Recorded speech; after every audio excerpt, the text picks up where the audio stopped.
AfriForum is baie trots en baie dankbaar dat ons vandag in staat was om vir Bruno, 2,5 jaar oue Belgiese Malinois, aan die polisiediens se hondeeenheid in die Wes-Kaap te kon geskenk het. Ons weet die polisie landwyd het enorme tekort aan honde en honde is 'n verskriklike magsvermenigvuldiger in die stryd teen misdaad. En daarom moet ons kyk waar ons kan betrokke raak om op grondvlakke verskil te maak om veiligheid te versterk in die gemeenskappe reg oor die land.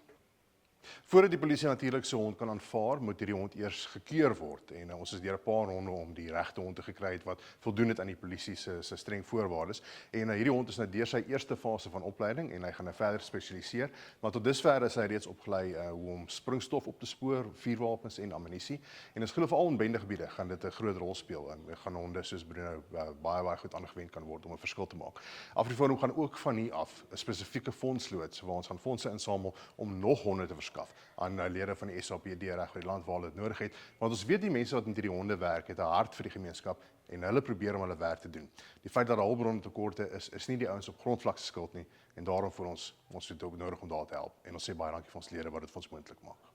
Hier by ons het ons op die oomblik 8 honde, waarvan ons 'n trekkerhond het, ons het 'n patrouillehond, ons het 3 springstofhonde en dan het ons 2 narkotiese honde wat ons en 'n reddingshond, die search and rescue hond. Ons het nou so pas verlede week en Vrydag, die 27ste, was daar 2 van ons honde wat klaargemaak het op kursus in Pretoria.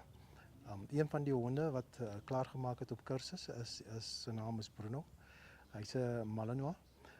Hy was vir ons hy was geskenk gewees hierso aan die hondeeenheid. AfriForum was deel van die mense wat deel was van die skenking.